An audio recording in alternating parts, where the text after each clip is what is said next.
Sejam todos bem-vindos, repetindo aqui as boas-vindas para que fique registrado no YouTube também. Hoje, encontro do grupo de estudos do Ruptura, do dia 15 de agosto. Temos como tema os direitos da natureza, que é um dos eixos do projeto Ruptura. Para quem não conhece ainda o projeto, a gente vai deixar na descrição do vídeo os nossos sites, as nossas redes. E o encontro de hoje, ele tem como objetivo como é feito em todos os encontros, a leitura de um texto. Foi selecionado, deixa eu ver se eu consigo compartilhar, consigo. Foi selecionado um texto de autoria minha, que é uma breve síntese da minha tese de doutorado, realizada na Universidade Unicampania de Caserta, na Itália. Esse texto está em espanhol, porque ele foi publicado recentemente num livro feito lá pela Universidade de Valência, e sob a coordenação do professor Rubem Martínez Dalmau, que é um grande marco sobre estudos latino-americanos, né? Ele é o professor da Universidade de Valência, mas ele passa muito tempo na América Latina, ele participou dos processos democráticos constituintes ali na Bolívia, no Equador, ele participa muito das universidades latino-americanas, inclusive aqui no Brasil. E tive a oportunidade de estudar um tempo, fazer um período de estudo com o professor Rubem Martínez Dalmau. Ele foi meu avaliador da tese, né, um dos meus avaliadores, e ao final, né, no decorrer depois de ter defendido a tese, ele me convidou para participar desse evento, e como resultado das palestras que tiveram nesse evento, uma delas foi esse pequeno resumo da minha tese. Aqui vocês encontram textos, assim, maravilhosos, sobre vários aspectos, né, que envolvem os direitos da natureza. Ele é um texto que tenta visualizar, debater direitos da natureza num diálogo sul-sul. Por quê? Porque ele vem do início do reconhecimento desses direitos no Mediterrâneo, que começou a ser feito na Espanha, com o reconhecimento do Mar Menor como um sujeito, e na América Latina. Mas, enfim, centralizando aqui no texto em si, e aí vai ser... Quantos minutos eu tenho, Fran?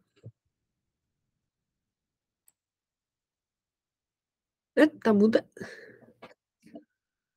Acho que tá mutada. Uns 20 minutos? Tá, minha cena quando passar daí, beleza.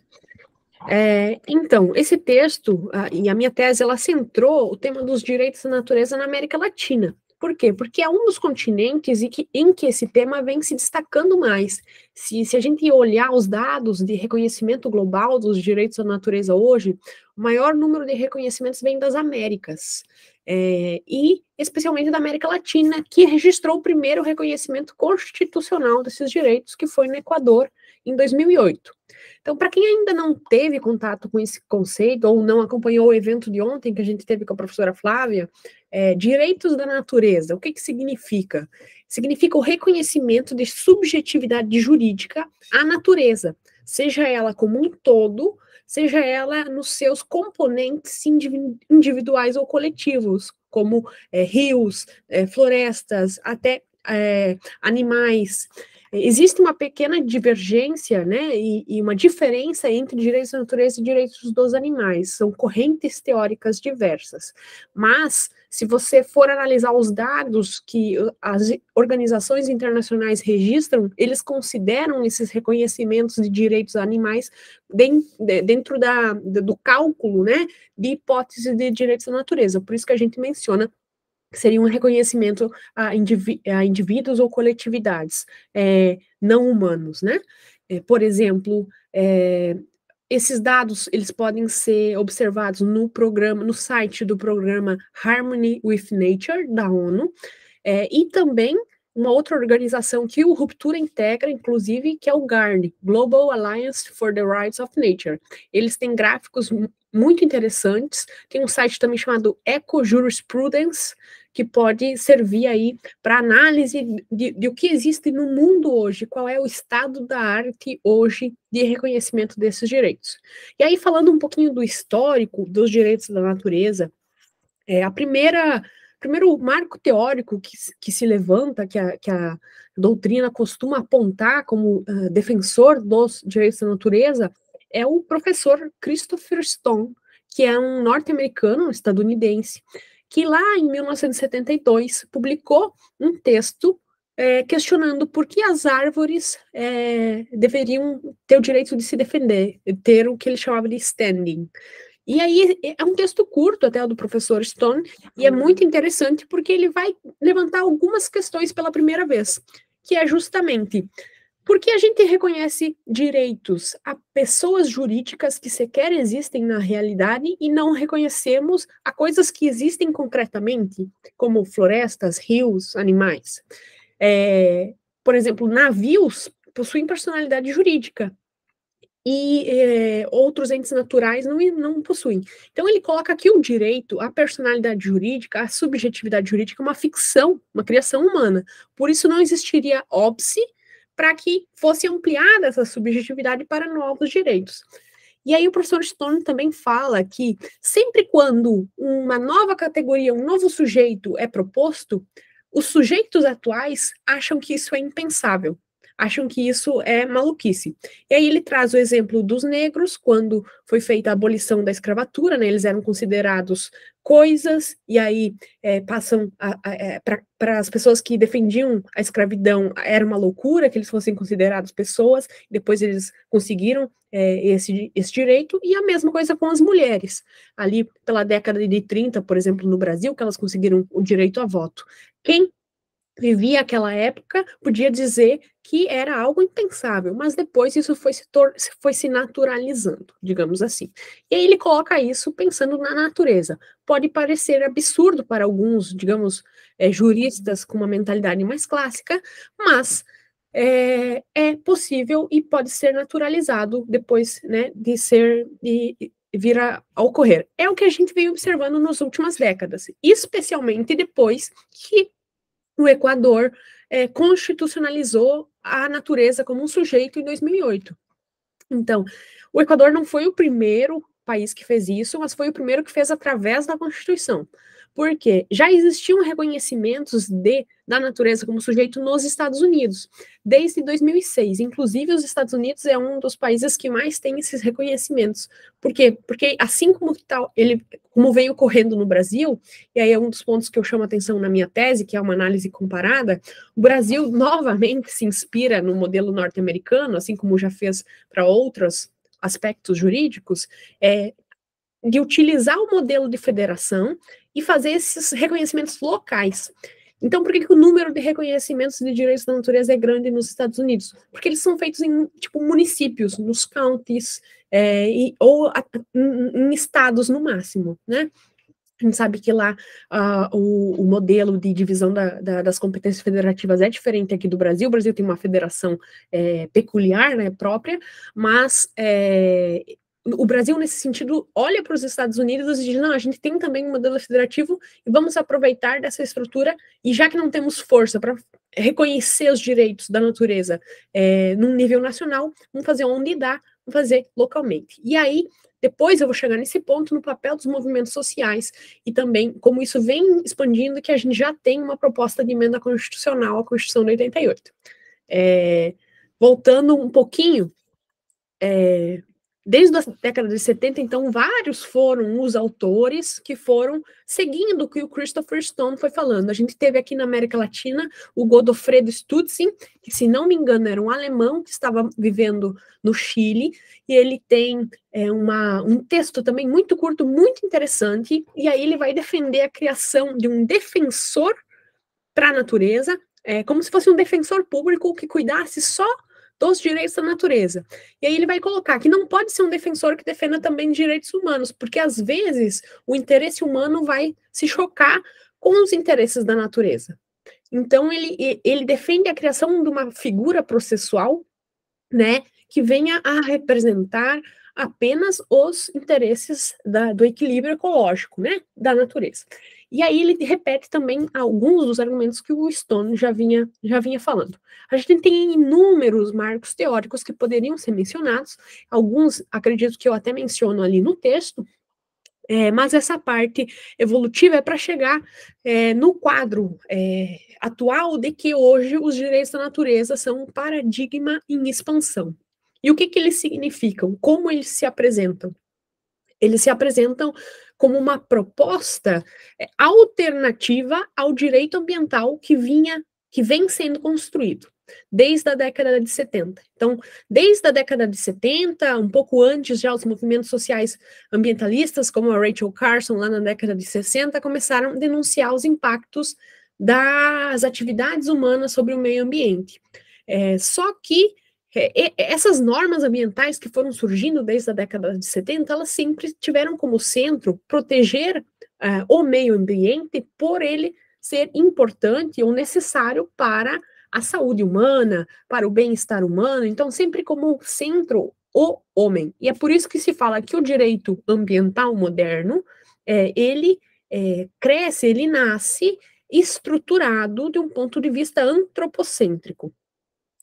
E aí a crítica dos direitos da natureza é no sentido de que esse modelo ele é insuficiente para lidar com os impactos humanos sobre a Terra, sobre o sistema terrestre, porque ele é limitado, ele possui limitações. Tanto é que a gente está vivendo os problemas que existem hoje, que é a crise climática, perda da biodiversidade, enfim, os diversas superações dos limites planetários que a gente está vivendo. E aí os direitos da natureza se colocam criticamente nesse sentido, dizendo o modelo de direito ambiental que foi criado até hoje, ele buscou regular a natureza e não entender as próprias leis da natureza.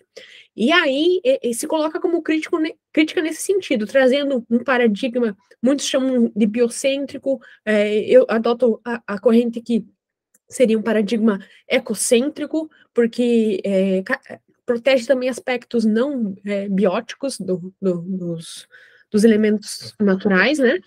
Então, traz aí uma perspectiva para além do antropocentrismo. Então, não antropocêntrica, seja biocêntrica, ecocêntrica, isso vai depender muito também de como o próprio país, ou a própria legislação, a própria jurisprudência reconheça para a gente estabelecer algo como biocêntrico ou ecocêntrico. Dando sequência, então, na minha pesquisa eu centralizo 2 países. O Equador, porque é considerado o grande marco na América Latina, e aí eu contraponho, faço a comparação com o Brasil. Por quê? Os dois são exemplos muito bem escolhidos, na minha visão, de modelos diferentes caminhando para caminhos parecidos e que enfrentam desafios muito semelhantes. O Equador realizou o reconhecimento dos direitos da natureza na Constituição. Então, uma Constituição recente, uma Constituição de 2008. Mas ele possui um histórico de colonização, um histórico de exploração dos recursos naturais e de uma vida, digamos, que ficou mudando muito entre períodos autoritários e democráticos de uma maneira muito similar à brasileira. Então, eles possuem essa história latino-americana comum. O Brasil, apesar das peculiaridades, né, quanto à forma de Estado, população, cultura e tudo mais, mas eles possuem o domínio dos povos originários, a exploração, a escravidão negra, todos esses elementos caracterizaram a história desses 2 países.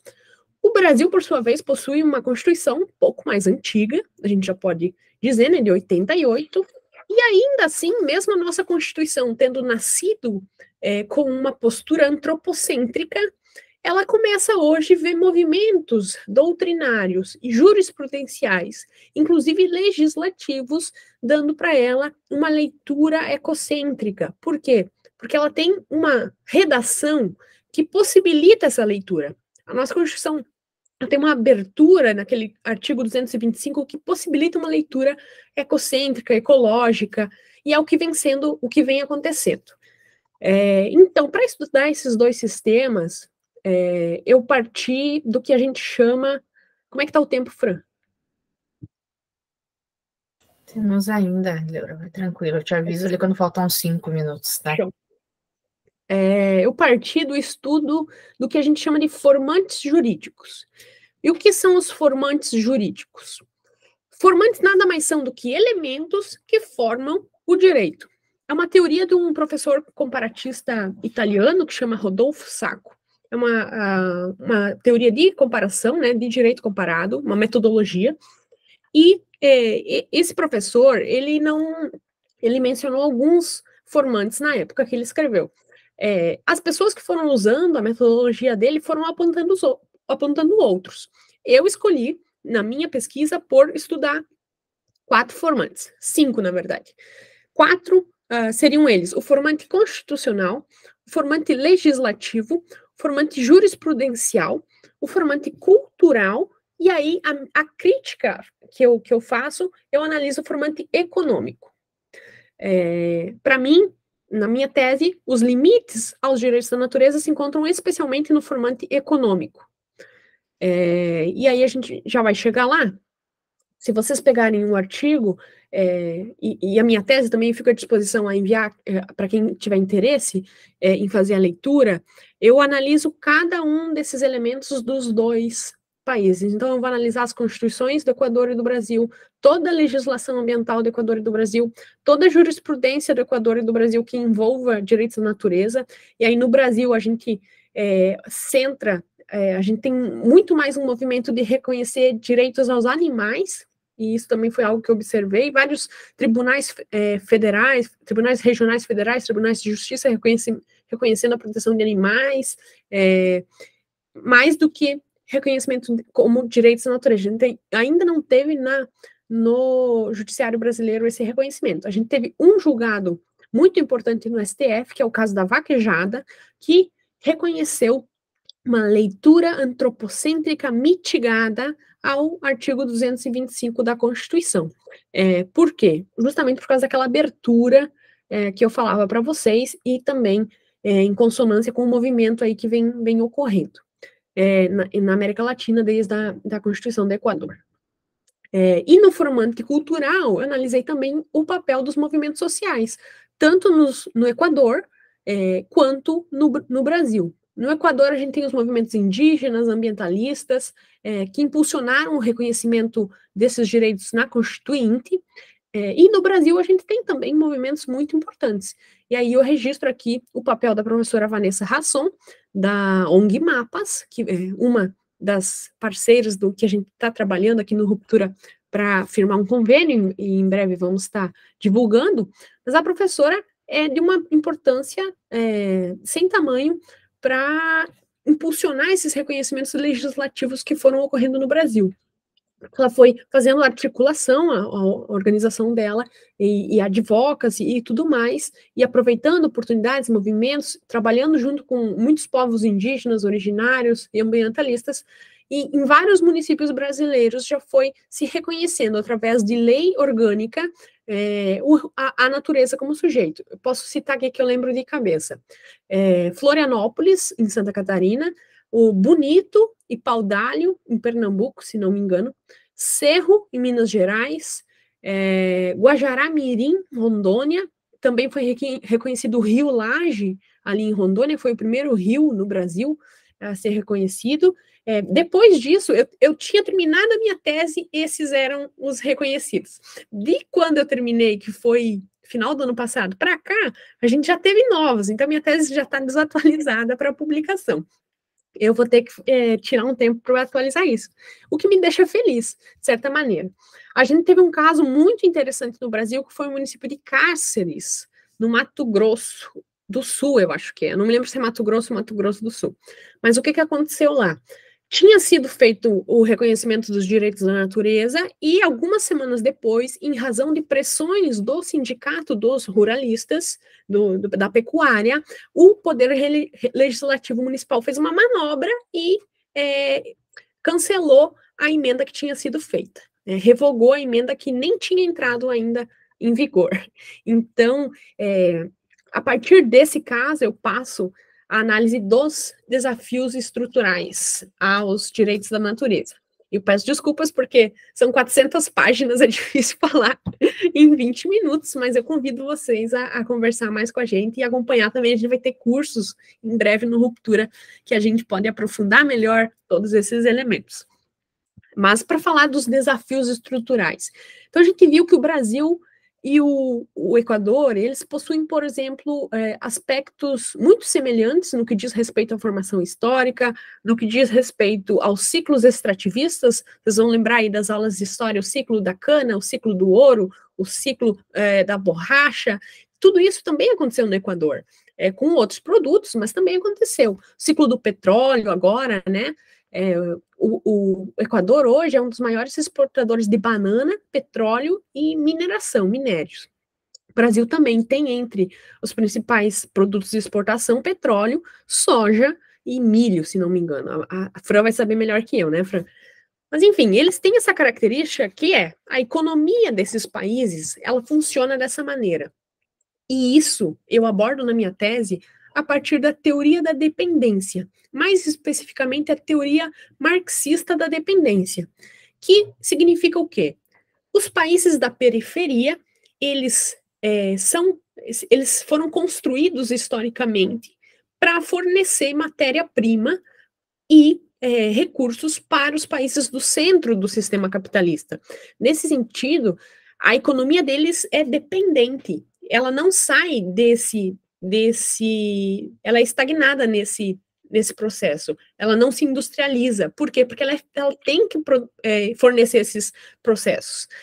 O norte global, a parte desenvolvida, acaba ficando com a tecnologia, se industrializando, e pegando os recursos da periferia. E isso é um ciclo que vem desde o início da colonização das Américas, da Ásia, da África. Então, para quem quiser aprofundar mais esse aspecto teórico, fica a dica de leitura dos autores da teoria da dependência, Rui Mauro Marini, Vânia Bambirra, Teotônio dos Santos, enfim. Acho que deve ter alguma coisa ali no meu texto sobre isso. Eu não me lembro mais o que eu cortei e o que eu não cortei da tese. Mas a dependência, então, é um dos elementos específicos do continente latino-americano, mas também da África, da Ásia, a gente pode pensar, que caracteriza para mim um dos limites à proteção dos direitos da natureza. E ela é profundamente vinculada com o outro limite, que é o extrativismo. Por quê? Por ser dependente, essas economias são também extrativistas. Elas têm que extrair recursos primários e se sustentar da extração da natureza.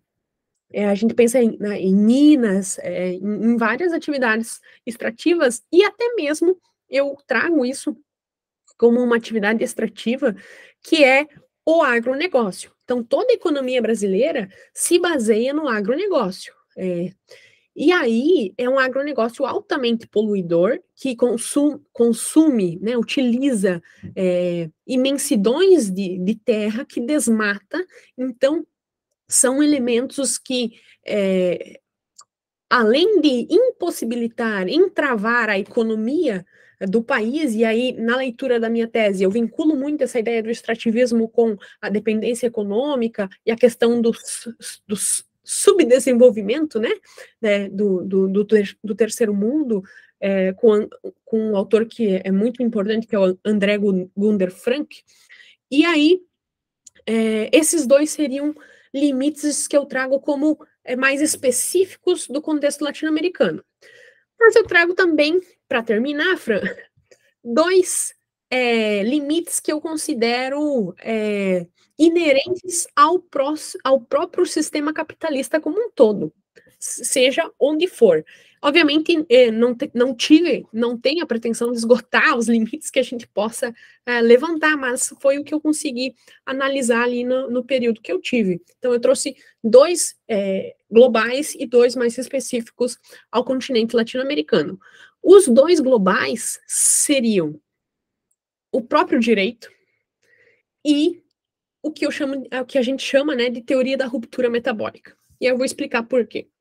Teoria da ruptura metabólica, se alguém viu o texto dessa terça, que foi um texto um pouquinho mais antigo, mas que eu decidi republicar pensando que a gente ia precisar dele, é justamente uma teoria que surge de autores contemporâneos que releram as obras de Marx e Engels e visualizaram nela o que Marx teria criado, mesmo sem nomear assim, uma teoria da ruptura metabólica, que é o quê? O capitalismo, com a sua lógica de acumulação de capital, acumulação de riquezas, sem observar os ciclos naturais e as leis naturais que o próprio Marx fala existem desde sempre, né, desde o início do universo, ele gera uma ruptura no metabolismo entre seres humanos e natureza. O metabolismo, o que é? As relações, né, o modo de produção da vida humana, das sociedades humanas. Então, esse metabolismo que até então era equilibrado, ou tinha aí certo nível de equilíbrio, afinal, os limites planetários não estavam sendo esgotados antes do surgimento do capitalismo, e isso é bem evidente se a gente olhar os gráficos do IPCC hoje, de emissões de gás carbônico ou até de perda da biodiversidade, né, das outras organizações internacionais. Então, Marx coloca, o surgimento do capitalismo quebra esse metabolismo, gera uma fenda, gera uma ruptura irreparável. Então, para essa teoria, essa ruptura ela não pode ser reparada dentro do próprio sistema capitalista, porque a lógica dele é a exploração da natureza, não existe um capitalismo verde, não existe um capitalismo humanista. Então, para essa teoria, a própria essência do capitalismo em si impede o reconhecimento dos direitos da natureza. Como é que a gente vai reconhecer direitos da natureza num sistema que precisa explorar a natureza para existir? Precisa explorar a natureza para exportar petróleo, para exportar soja, para exportar banana, enfim, né? Então, essa seria um elemento intrínseco do próprio sistema. O segundo elemento, para mim, é a própria ideia de direito moderno. E aí, que também bebendo da teoria marxista do direito. Por quê?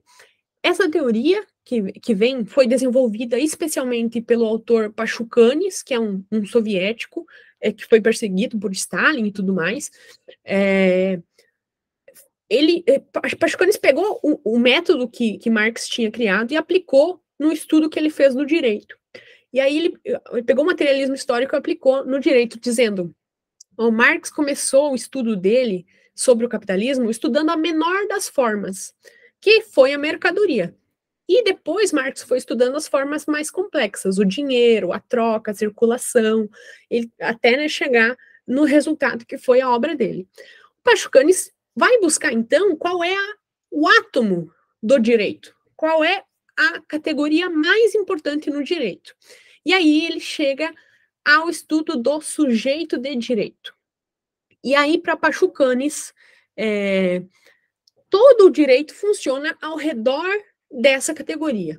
E aí aqui, não vou me estender, porque é um negócio bem profundo, mas a ideia é de que só é sujeito de direito quem pode participar das relações mercantis, das relações nessa sociabilidade capitalista.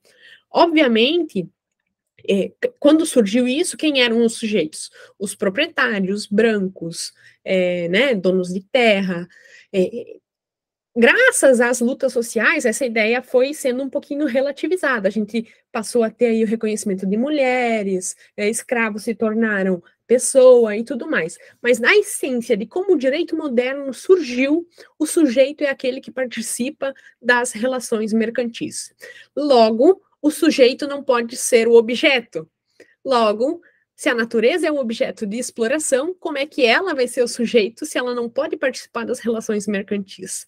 Então, vocês conseguem visualizar que, partindo de uma teoria marxista do direito, que vê o direito a partir dessa categoria do sujeito, e o direito como um instrumento que dá operabilidade ao capitalismo. E aí, aqui eu sugiro os textos do professor Alisson Mascaro. Ele tem livros de introdução ao direito bem interessantes que vão explicar por que o direito moderno está vinculado com o capitalismo, porque é só no capitalismo que o direito ganha especificidade.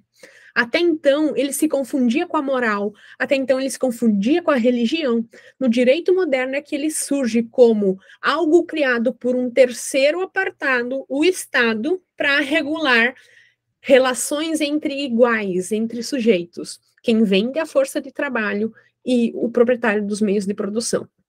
Então, essa também é uma perspectiva crítica que eu adotei para dizer que a figura do sujeito na modernidade é também um entrave ao reconhecimento dos direitos da natureza. Então, percebem que a gente está falando de sujeito, mas essa categoria, historicamente, ela nasceu como algo vinculado à exploração da própria natureza, porque ela nasceu num sistema que funciona dessa maneira.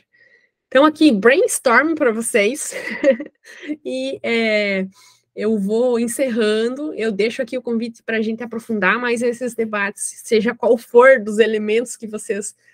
quero falar sobre teoria da dependência, quero falar sobre marxismo, quero falar só sobre direitos da natureza, sobre direito ambiental. Eu fico aí à disposição de quem quiser conversar e quem quiser aprofundar as pesquisas nesse sentido. Eu vou encerrar a gravação também, Fran? E aí, agradeço a todos que vão acompanhar também pelo YouTube.